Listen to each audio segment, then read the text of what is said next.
ئەم ساڵ 255,000 خوێندکار و قوتابی پۆلی 12 ئامادەیی و نوێی بنەڕەتی بەشداری تاقیکردنەوەکانیان کرد.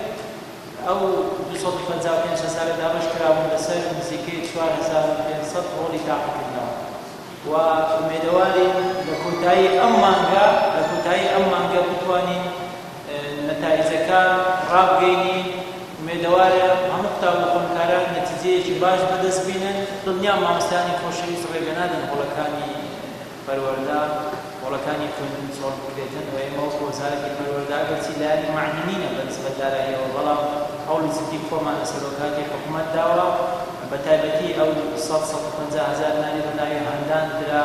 بەڕاستی ئەگەرچی مەبلەغەکە زۆر کەمە، بەڵام توانی بۆشاییەک بەنسبەت ژیانی مامۆستا پڕ بکاتەوە. ئێمە دەزانین ژیانی مامۆستا زۆر سەختە. ئومێدمان هەیە و تەمەناشمان هەیە و تەوەقعیشمان هەیە کە ئەو ساڵ وەزعی مامۆستا لە ساڵی ڕابردوو باشتر بێت. ئێمە زیاتر لە 270 ڕۆژەمان وەستاوە.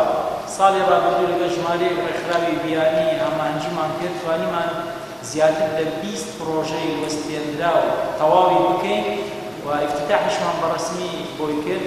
و ئێستاش هەوڵەکانمان هەم لەگەڵ ڕێکخراوەکان هەم لەگەڵ سەرۆکاتی حکوومەتی هەرێمی کوردستان بەردەوامە بۆ ئەوەی بتوانین ژمارەیەک لەو بینایانە تەواو بکەین. کە ساڵانە ژمارەیەک قوتابیانی خوێندکاران زیاد دەکات، پێویستە کە بینا زیاد بکرێتن. بەنسبەت منداڵی 5 ساڵ بەقەی کۆنگرەی کۆریا بڕیاریدا کە لە ماوەی 15 ساڵی ئایندە هەموو وڵاتان هەوڵ بدەن کە منداڵ لە تەمەنی 5 ساڵیەوە لە پۆلی یەکی بنەڕەتی وەربگیرێت. ئێمە لەگەڵ بانکی دەوڵەتی پرۆژەیەکمان هەیە تا ساڵی 2023 هەوڵ بدەین لە ماوەی ئەو چەند ساڵە، نەک بۆ ساڵی ئایندە، لە ماوەی ئەو چەند ساڵە زەمینە خۆشکین لە ڕووی یاسایی لە ڕووی پێداویستیەکانەوە کە منداڵ لە تەمەنی 5 ساڵیەوە لە پۆلی یەکی بنەڕەتی وەربگیرێت.